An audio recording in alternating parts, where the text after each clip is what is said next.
तो दोस्तों आज लेकर आए हैं संस्कृत का मॉडल पेपर जो परीक्षा व्यू के लिए काफ़ी इम्पोर्टेंट है। सब्जेक्ट संस्कृत है और क्लास हाई स्कूल। ठीक है, तो पहला क्वेश्चन देखिए, निम्नलिखित गद्यांशों में से किसी एक गद्यांश का हिंदी में संदर्भ सहित अनुवाद करना है। तो 2 पैसे दिया रहेगा आप लोग को, एक का संदर्भ सहित हिंदी में अनुवाद करना है। ठीक है, तो आप लोग क्वेश्चन पेपर देख लीजिए।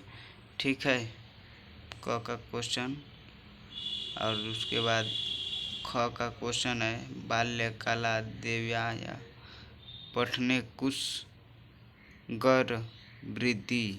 ठीक है, आप लोग ध्यान से देख लीजिएगा। दूसरा क्वेश्चन पर चलते हैं। निम्नलिखित पाठों में से किसी एक पाठ्य का सारांश हिंदी में लिखिए। जो आप लोग को हिंदी में, मान लीजिए कालिदास के बारे में आप लोग को अच्छी तरह से याद है सारांश, तो आप लोग हेडिंग डालकर लिखेंगे तो बहुत ही आप लोग को सही रहेगा। ठीक है, उसके बाद 3 दिया रहता है, एक पर सारांश लिखना होता है। ठीक है, तीसरा क्वेश्चन नंबर, निम्नलिखित पदों में से किसी एक की संदर्भ सहित हिंदी में व्याख्या कीजिए। इसमें पद दिया है, 2 पद दिया रहता है और एक का संदर्भ सहित हिंदी में अनुवाद करना है। ठीक है, उसके बाद चौथा क्वेश्चन, निम्नलिखित सूक्तियों में से किसी एक सूक्ति की संदर्भ सहित हिंदी में व्याख्या कीजिए। 3 सूक्ति दिया रहेगा, आप लोग को एक सूक्ति पर संदर्भ सहित हिंदी में व्याख्या करना होता है। ठीक है, और संदर्भ भी अच्छी तरह से आप लोग पढ़ लीजिएगा, क्योंकि संदर्भ गलत हो जाएगा तो आप लोग का हिंदी में व्याख्या भी गलत हो जाएगा। ठीक है, पांचवा क्वेश्चन, निम्नलिखित में से किसी एक श्लोक का अर्थ संस्कृत में लिखिए। इसमें संस्कृत में 2 श्लोक दिया रहेगा और संस्कृत में अर्थ लिखना होता है। ठीक है, उसके बाद क्वेश्चन नंबर 6 में, निम्नलिखित में से किसी एक पात्र का चरित्र चित्रण हिंदी में लिखिए। इसमें भी 3 दिया रहता है और एक पर चरित्र चित्रण हिंदी में लिखना होता है। ठीक है, उसके बाद ख ग 3 दिया रहेगा आप लोग को। 7वां नंबर क का, निम्नलिखित में से किन्हीं 2 प्रश्नों के उत्तर संस्कृत में लिखिए।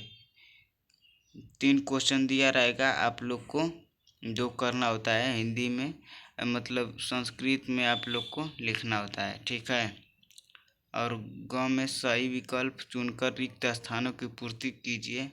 तो इसमें विकल्प दिया रहेगा, आप लोग को उसमें स्थान दिया है खाली स्थान, उसमें से कौन सही होगा विकल्प में से वही भरा आप लोग को भरना है। ठीक है, उसके बाद 8वां क्वेश्चन पर सही विकल्प चुनकर उत्तर पुस्तिका में लिखिए। एच का प्रत्याहार क्या होता है।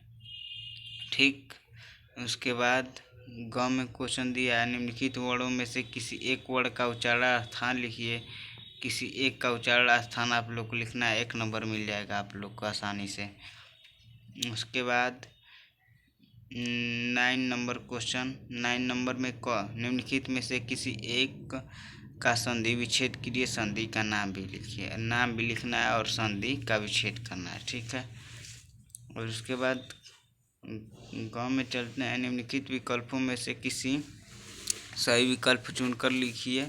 सुबंध में संधि कौन होगी, तो इसमें 1 का विकल्प आप लोग को सही करना है, उसमें विकल्प चुनकर लिखना है। ठीक है, 10वां नंबर क्वेश्चन, क का, निम्नलिखित में से किसी एक शब्द का रूप लिखिए। एक शब्द का रूप लिखना है, 3 दिया है आप लोग को। ठीक, 1 नंबर आसानी से आप लोग को मिल जाएगा। उसके बाद ग में चलते हैं। निम्नलिखित विकल्पों में से सही विकल्प चुनकर लिखिए। इसमें वही सही विकल्प आप लोग को चुनना है। ठीक, उसके बाद 11 नंबर क्वेश्चन का क, निम्नलिखित में से किसी एक धातु का रूप लिखिए। किसी एक धातु का आप लोग को लिखना है रूप, और 1 नंबर मिलेगा आप लोग को। उसके बाद ख में चलते हैं। निम्नलिखित में से सही विकल्प चुनकर लिखिए। नैतु किस लकार का रूप है, इसमें भी विकल्प छँटना है।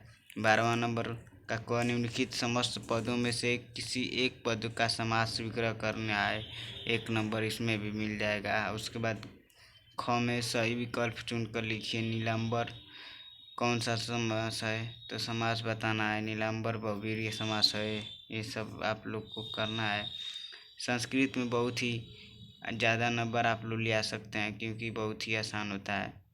13 नंबर क्वेश्चन है क, निम्नलिखित में से रेखांकित पदों में से किसी एक का विभक्ति निर्देश कीजिए। किसी एक का आप लोग को आ रहा है, उसी को आप लोग निर्देशांक विभक्ति लिखिए। ठीक है, ख में चलते हैं। निम्नलिखित में से रेखांकित पदों में से कौन सा कारक है, ठीक, कौन सा कारक है छांटना है। उसके बाद 14 नंबर, निम्नलिखित में से किसी एक धातु का प्रत्याहार लिखना है। इसमें से 2 नंबर में है। या 15 नंबर क्वेश्चन, निम्नलिखित में से किसी एक वाक्य का वाच्य परिवर्तन कीजिए।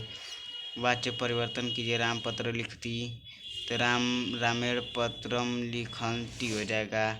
उसके बाद दूसरी तरह 16 नंबर क्वेश्चन है, निम्नलिखित वाक्यों में से किन्हीं 4 वाक्यों का संस्कृत में अनुवाद करना है। 6 दिया रहेगा, आप लोग को 4 का करना है। ठीक है,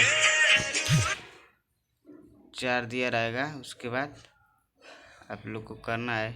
ठीक है,